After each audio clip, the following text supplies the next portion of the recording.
या देवी सर्वभूतेषु मां शक्तिरूपेण संस्थिता नमस्तस्यै नमस्तस्यै नमस्तस्यै नमो नमः। या देवी सर्वभूतेषु मां भुवनेश्वरी रूपेण संस्थिता नमस्तस्यै नमस्तस्यै नमस्तस्यै नमो नमः। बोलिए जगदम्बा मात की जय। प्रिय भक्तों, आज चौथा नवरात्रि है और चतुर्थ नवरात्रि पर हम सुनेंगे आज दुर्गा सप्तशती का चौथा अध्याय। अभी तक हम प्रतिदिन एक अध्याय सुन रहे हैं, आज भी हम एक ही अध्याय सुनेंगे। कल से हम 2 अध्याय सुनेंगे, क्योंकि जो अंतिम के अध्याय हैं ना वो छोटे हैं, आरंभ के अध्याय जो बड़े हैं। साथ ही इनके साथ कुछ और महत्वपूर्ण पाठ भी सुने जाते हैं जिनका नियम है। दुर्गा सप्तशती के साथ आपको दुर्गा रक्षा कवच अवश्य सुनना चाहिए। और दुर्गा रक्षा कवच की जो महिमा है वो कही गई है कि यदि आप इसको दुर्गा सप्तशती के साथ सुनते हैं तो इसकी जो शक्ति है वो और अधिक बढ़ जाती है, ये और अधिक प्रभावी हो जाता है। तो प्रिय भक्तों, आज के इस वीडियो में हम सुनेंगे दुर्गा सप्तशती का चौथा अध्याय और दुर्गा रक्षा कवच। आरंभ करें इससे पहले आपसे निवेदन है कि मातेश्वरी जगदम्बा के लिए पाठ हैं और पाठ का वीडियो है, तो कृपया इस वीडियो को एक बार लाइक अवश्य कर दीजिएगा।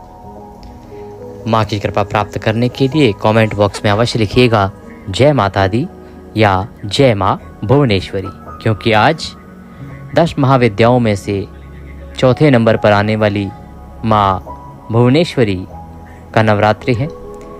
जो 10 महाविद्याएं हैं उनमें माँ भुवनेश्वरी चौथी है। आप सभी जानते हैं कि माघ मास की जो नवरात्रि आती हैं और आषाढ़ मास की जो नवरात्रि आती हैं, ये दोनों ही गुप्त नवरात्रि कहलाती हैं और इन नवरात्रि में माता की 10 महाविद्याओं का पूजन होता है। आप देख रहे हैं देवभूमि ज्योतिष संस्थान का प्रतिष्ठित YouTube चैनल देवभूमि धार्मिक। अगर आप इसी प्रकार से सभी व्रत और त्योहारों की सही शास्त्रीय जानकारी प्राप्त करते रहना चाहते हैं, जानना चाहते हैं कि कौन सा व्रत त्योहार कब है, पंचांग में क्या लिखा है, भद्रा आदि की सही गणना क्या है और सही विधि मुहूर्त नियम आदि क्या है व्रत आदि के, तो आप चैनल को अभी सब्सक्राइब कीजिएगा और बेल आइकन को प्रेस कीजिएगा। जब आप सब्सक्राइब का बटन दबाएंगे तो वहाँ पर एक घंटी का निशान बना हुआ आएगा, बेल का निशान बना हुआ आएगा, उसको अवश्य दबाइएगा, तभी आपको हमारे सारे वीडियोस प्राप्त होंगे, अन्यथा आपसे जानकारी छूट जाएगी। तो आइए प्रिय भक्तों, आरंभ करते हैं आज का पाठ। पहले सुनते हैं दुर्गा रक्षा कवच, तदोपरांत दुर्गा सप्तशती का आज का चौथा अध्याय सुनेंगे।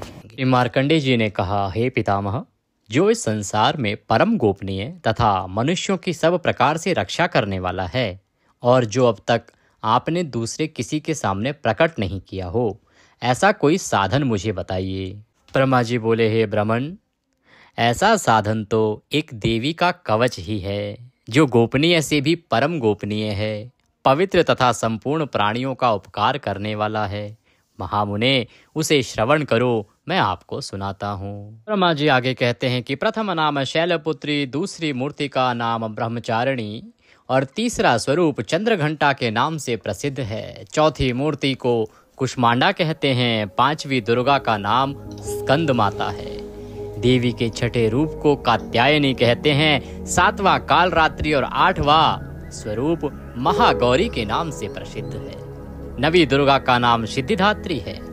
ये सब नाम सर्वज्ञ महात्मा वेद भगवान के द्वारा ही प्रतिपादित हुए हैं। जो मनुष्य अग्नि में जल रहा हो, रणभूमि में शत्रुओं से घिर गया हो, विषम संकट में फंस गया हो तथा इस प्रकार भय से आतुर होकर जो भगवती दुर्गा की शरण में प्राप्त हो गए हों, उनका कभी कोई अमंगल नहीं होता।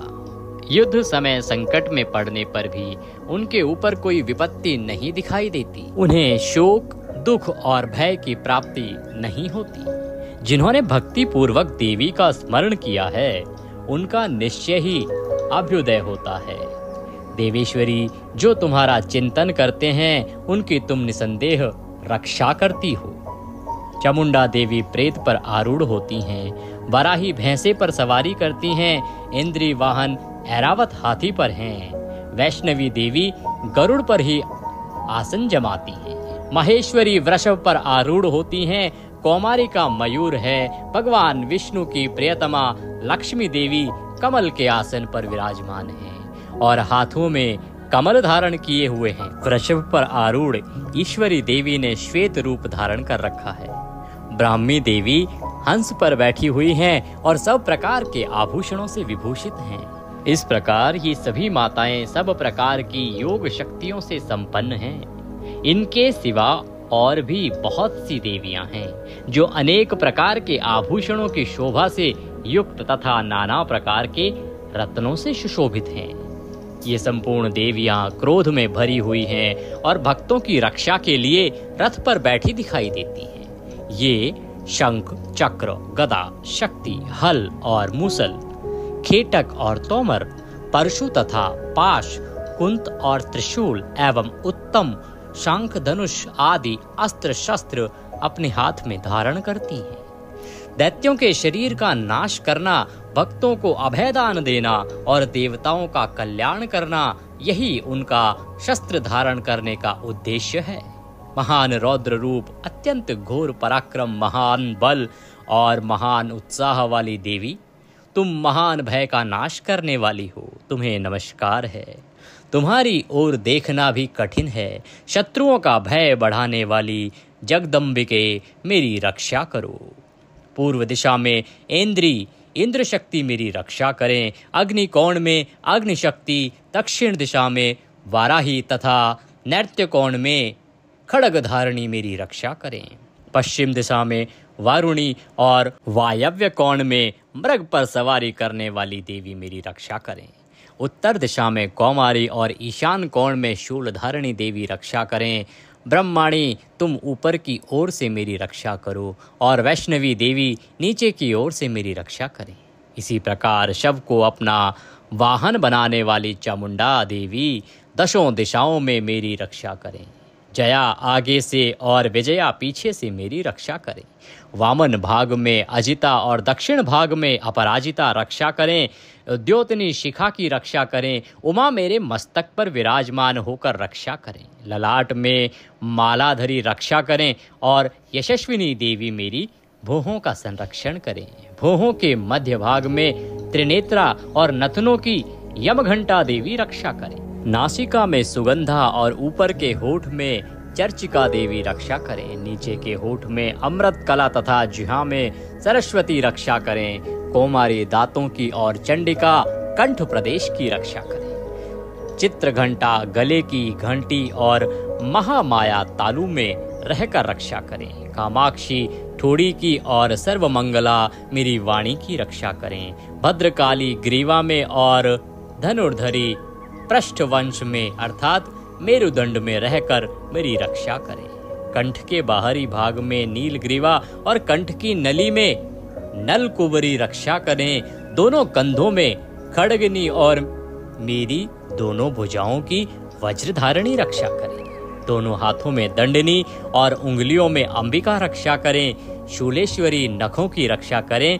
कुलेश्वरी कुक्षी अर्थात पेट में रहकर रक्षा करें।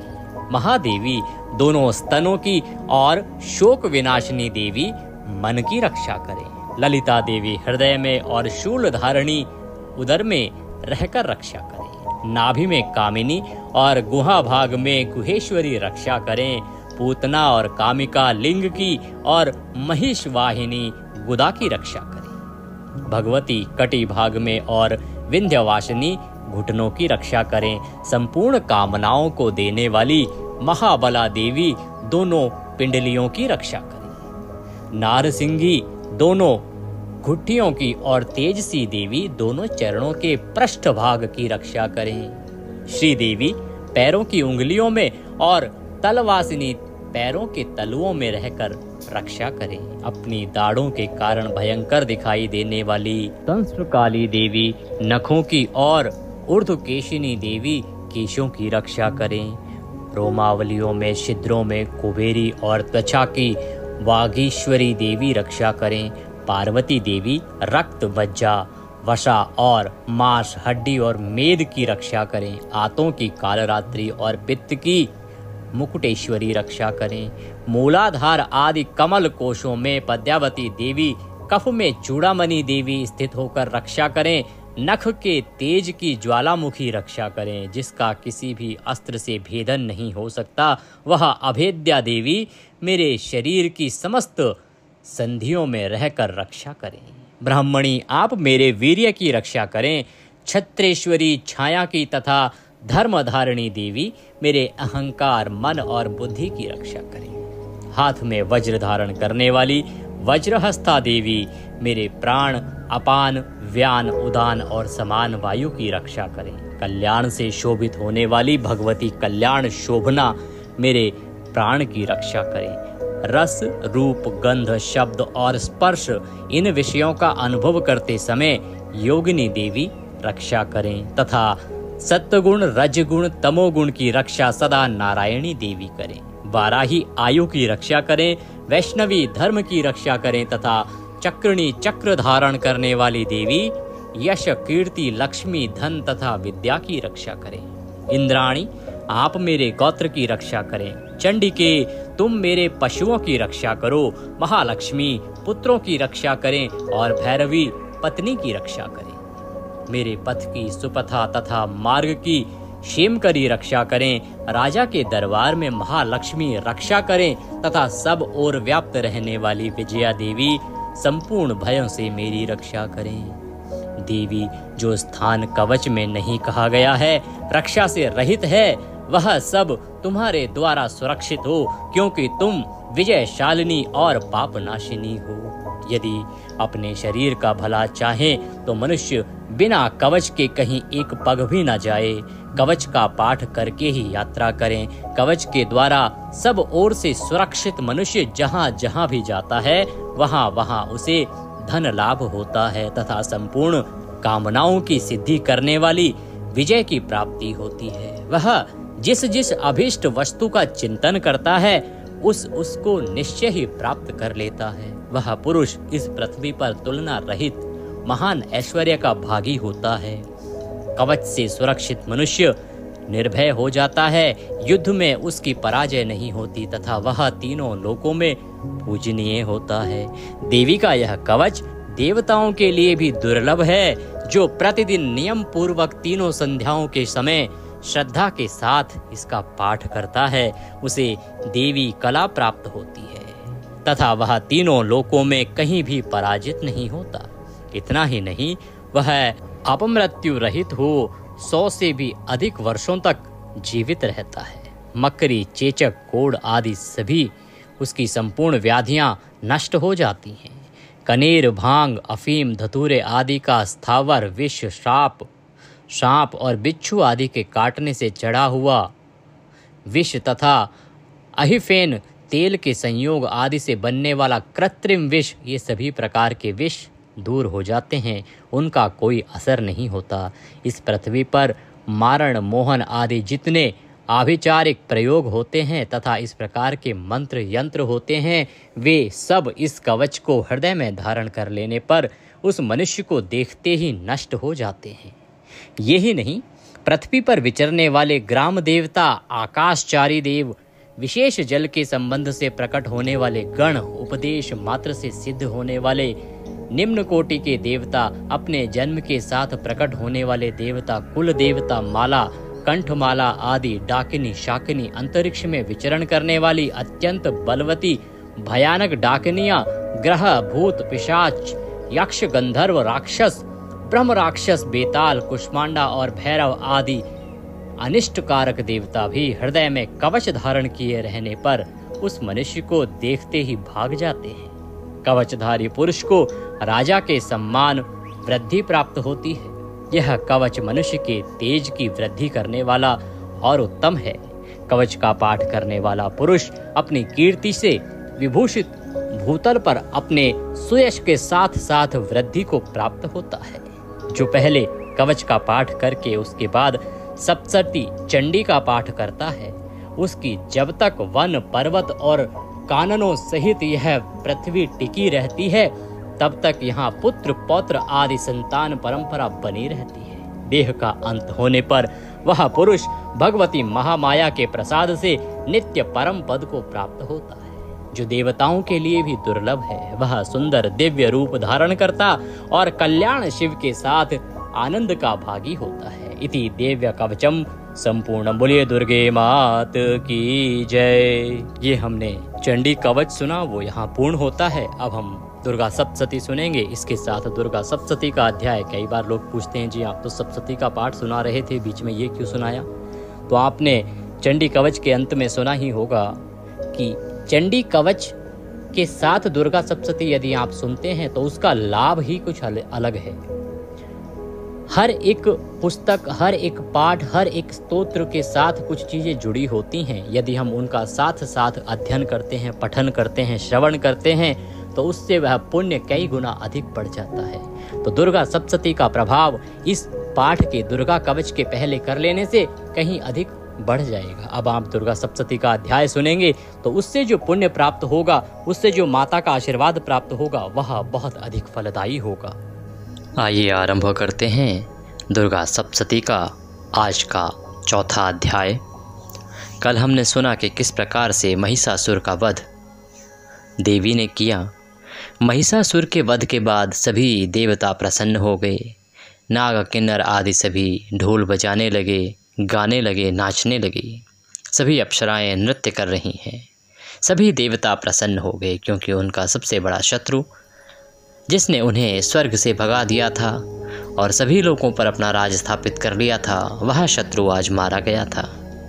इससे प्रसन्न होकर सभी देवता एकत्र होते हैं और देवी की आराधना स्तुति करने लगते हैं। सिद्धि की इच्छा रखने वाले पुरुष जिनकी सेवा करते हैं तथा देवता जिन्हें सब ओर से घेरे रहते हैं, उन जया नाम वाली दुर्गा देवी का ध्यान करें। उनके श्री अंगों की आभा काले मेघ के समान श्याम है। वे अपने कटाक्षों से शत्रु समूह को भय प्रदान करती हैं। उनके मस्तक पर आबद्ध चंद्रमा की रेखा शोभा पाती है। वे अपने हाथों में शंख, चक्र, कृपाण और त्रिशूल धारण करती हैं। उनके 3 नेत्र हैं। वे सिंह के कंधे पर चढ़ी हुई हैं और अपने तेज से तीनों लोकों को परिपूर्ण कर रही हैं। बोलिए दुर्गा मात की जय। ऋषि कहते हैं कि अत्यंत पराक्रमी दुरात्मा महिषासुर तथा उसकी दैत्य सेना के देवी के हाथों से मारे जाने पर इंद्र आदि देवता प्रणाम करने के लिए गर्दन तथा कंधे झुकाकर उन भगवती दुर्गा का उत्तम वचनों द्वारा स्तवन करने लगे। उस समय उनके सुंदर अंगों में अत्यंत हर्ष के कारण रोमांच हो आया था। देवता बोले, संपूर्ण देवताओं की शक्ति का समुदाय ही जिनका स्वरूप है तथा जिन देवी ने अपनी शक्ति से संपूर्ण जगत को व्याप्त कर रखा है, समस्त देवताओं और महर्षियों की पूजनीय उन जगदम्बा को हम भक्तिपूर्वक नमस्कार करते हैं। वे हम लोगों का कल्याण करें। जिनके अनुपम प्रभाव और बल का वर्णन करने में भगवान शेषनाग, ब्रह्मा जी तथा महादेव जी भी समर्थ नहीं हैं। वे भगवती चंडिका संपूर्ण जगत का पालन एवं अशुभ भय का नाश करने का विचार करें। जो पुण्यात्माओं के घरों में स्वयं ही लक्ष्मी रूप से, पापियों के यहाँ दरिद्रता रूप से और शुद्ध अंतःकरण वाले पुरुषों के हृदय में बुद्धि रूप से, सत्व पुरुषों और श्रद्धा रूप से तथा कुलीन मनुष्यों में लज्जा रूप से निवास करती हैं, उन आप भगवती दुर्गा को हम नमस्कार करते हैं। देवी, आप संपूर्ण विश्व का पालन कीजिए। देवी, आपके इस अचिंत्य रूप का असुरों का नाश करने वाली भारी पराक्रम का तथा समस्त देवताओं और दैत्यों के समक्ष युद्ध में प्रकट किए हुए आपके अद्भुत चरित्रों का हम किस प्रकार वर्णन करें। आप संपूर्ण जगत की उत्पत्ति में कारण हैं। आप में सत्वगुण, रजोगुण तथा तमोगुण, ये तीनों गुण मौजूद हैं, तो भी दोषों के साथ आपका संसर्ग नहीं जान पड़ता। भगवान विष्णु और महादेव जी आदि देवता भी आपका पार नहीं पाते। आप ही सबका आश्रय हैं। यह समस्त जगत आपका अंशभूत है, क्योंकि आप सबकी आदिभूत अव्याकृता पराकृति तथा देवी, संपूर्ण यज्ञों में जिसके उच्चारण से सब देवता तृप्ति लाभ करते हैं, वह स्वाहा आप ही हैं।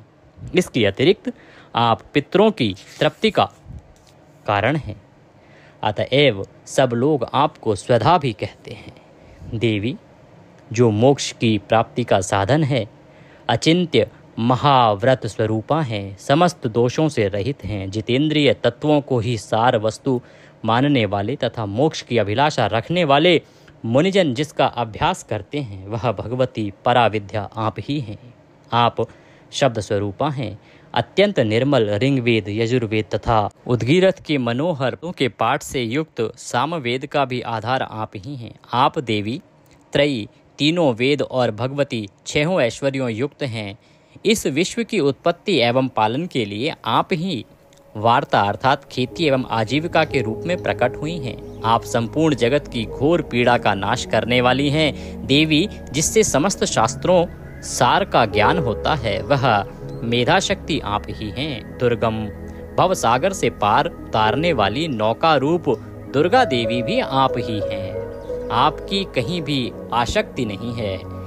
कैटभ के शत्रु भगवान विष्णु के वक्ष स्थल में एकमात्र निवास करने वाली भगवती लक्ष्मी तथा भगवान चंद्रशेखर द्वारा सम्मानित गौरी देवी भी आप ही हैं। आपका मुख मंद मुस्कान से सुशोभित निर्मल पूर्ण चंद्रमा के बिंब का अनुकरण करने वाला और उत्तम सुवर्ण की मनोहर कांति में कमनीय है। तो भी उसे देखकर महिषासुर को क्रोध हुआ और सहसा उसने उस पर प्रहार कर दिया। यह बड़े आश्चर्य की बात है। देवी वही मुख जब क्रोध से युक्त होने पर उदय काल के चंद्रमा की भांति लाल और तनी हुई भौहों के कारण विकराल हो उठा, तब उसे देखकर जो महिषासुर के प्राण तुरंत नहीं निकल गए, यह उससे भी बढ़कर आश्चर्य की बात है, क्योंकि क्रोध में भरे हुए यमराज को देखकर भला कौन जीवित रह सकता है। देवी आप प्रसन्न हो। परमात्मा स्वरूपा आपके प्रसन्न होने पर जगत का अभ्युदय होता है और क्रोध में भरकर जाने पर आप तत्काल ही कितने कुलों का सर्वनाश कर डालती हैं। यह बात अभी अनुभव में आई है, क्योंकि महिषासुर की यह विशाल सेना क्षण भर में आपके कोप से नष्ट हो गई है। सदा अभ्युदय प्रदान करने वाली आप जिन पर प्रसन्न रहती हैं वे ही देश में सम्मानित होते हैं।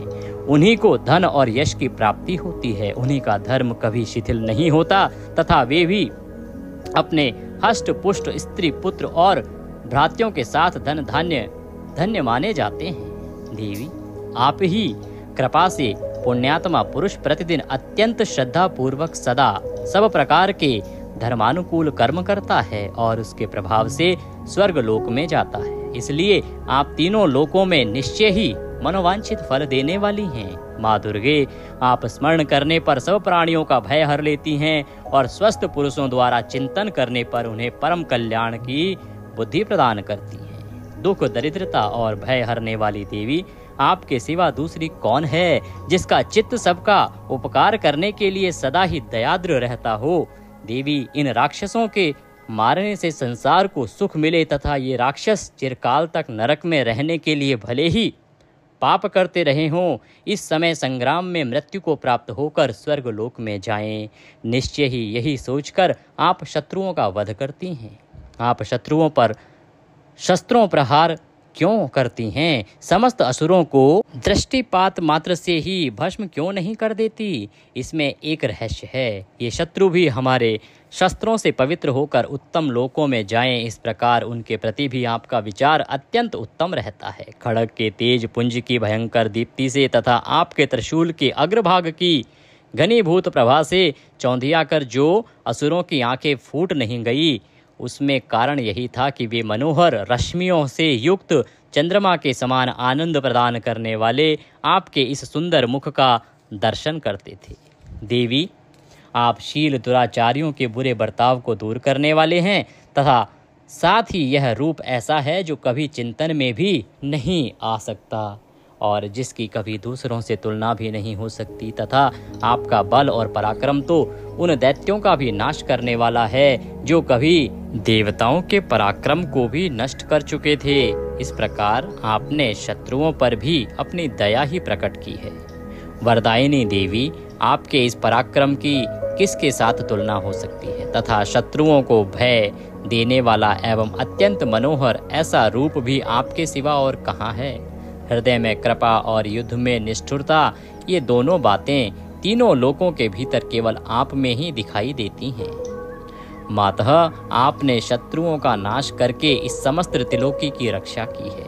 उन शत्रुओं को भी युद्ध भूमि में मारकर स्वर्ग लोक में पहुंचाया है तथा उन्मत्त दैत्यों से प्राप्त होने वाले हम लोगों के भय को भी दूर कर दिया है।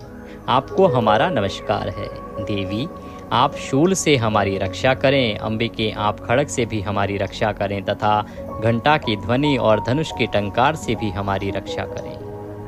चंडिके, पूर्व, पश्चिम और दक्षिण दिशा में आप हमारी रक्षा करें तथा ईश्वरी, अपने त्रिशूल को घुमाकर आप उत्तर दिशा में भी हमारी रक्षा करें। तीनों लोकों में आपके जो परम सुंदर एवं अत्यंत भयंकर रूप विचरते हैं, उनके द्वारा भी आप हमारी तथा इस भूलोक की रक्षा करें। अंबिके, आपके कर पल्लवों में शोभा पाने वाले खड़ग, शूल और गदा आदि जो अस्त्र हों, उन सब के द्वारा आप सब ओर से हम लोगों की रक्षा करें। ऋषि कहते हैं, इस प्रकार जब देवताओं ने जगन माता दुर्गा की स्तुति की और नंदन वन के दिव्य पुष्पों एवं गंध चंदन आदि के द्वारा उनका पूजन किया, फिर सबने मिलकर जब भक्ति पूर्वक दिव्य धूपों की सुगंध निवेदन की, तब देवी ने प्रसन्न वदन होकर प्रणाम करते हुए सब देवताओं से कहा। देवी बोली, देवताओं, तुम सब लोग मुझसे जिस वस्तु की अभिलाषा रखते हो उसे मांगो। देवता बोले, भगवती ने हमारी सब इच्छा पूर्ण कर दी, अब कुछ भी बाकी नहीं है, क्योंकि हमारा यह शत्रु महिषासुर मारा गया। हे महेश्वरी, इतने पर भी यदि आप हमें और वर देना चाहती हैं, तो हम जब जब आपका स्मरण करें, तब तब आप दर्शन देकर हम लोगों के महान संकट दूर कर दिया करें तथा प्रसन्न मुखी अंबिके, जो मनुष्य इन स्तोत्रों द्वारा आपकी स्तुति करे, उसे वित्त, समृद्धि, वैभव देने के साथ ही उनकी धन और स्त्री आदि संपत्ति को भी बढ़ाने के लिए आप सदा हम पर प्रसन्न रहें। ऋषि कहते हैं, राजन, देवताओं ने जब अपने तथा जगत के कल्याण के लिए भद्रकाली देवी को इस प्रकार प्रसन्न किया, तब वे तथास्तु कहकर वहीं अंतर्ध्यान हो गई। भूपाल, इस प्रकार पूर्व काल में तीनों लोकों का हित चाहने वाली देवी जिस प्रकार देवताओं के शरीर से प्रकट हुई थी, वह सब कथा मैंने कह सुनाई। अब पुनः देवताओं का उपकार करने वाली वे देवी दुष्ट दैत्यों तथा शुंभ निशुंभ का वध करने एवं सब लोगों की रक्षा करने के लिए गौरी देवी के शरीर से जिस प्रकार प्रकट हुई थी, वह सब प्रसंग मेरे मुख से सुनो। मैं उसका तुमसे यथावत वर्णन करता हूँ। इति मार्कंडे पुराणे सावर्णिक मनवंतरे देवी माहात्म्ये शक्रादिक स्तुति नाम चतुर्थो अध्याय संपूर्ण। बोलिए दुर्गा मात की जय। इसी के साथ ये चौथा अध्याय यहाँ समाप्त हुआ। कल हम सुनेंगे आगे दुर्गा सप्तशती का अगला अध्याय। आज यहीं विराम देंगे। भगवती देवी की कृपा प्राप्त करने के लिए एक बार जयकारा जय माता दी अवश्य लगाइए। कमेंट बॉक्स में अवश्य लिखिए जय माता दी। माता की कृपा आप सभी को प्राप्त हो। माता सब पर कृपा करें, दया करें और आपके सभी मनोरथ सिद्ध करें। वीडियो जरा सा भी अच्छा लगा हो तो उसे एक बार लाइक अवश्य कर दीजिएगा। माता का जो ये दुर्गा सप्तशती पाठ है, इसको जितना अधिक लाइक करेंगे, जितना आप पसंद करेंगे, उतनी कृपा माता की आपको प्राप्त होगी। जितना हो सके इसको अधिक से अधिक लोगों तक शेयर कीजिए, क्योंकि माता का स्तुतिवन जितना आप करेंगे, जितना आप लोगों के साथ शेयर करेंगे, लोग उसको पढ़ेंगे या सुनेंगे, उतना ही पुण्य लाभ आपको प्राप्त होगा। जय माता दी।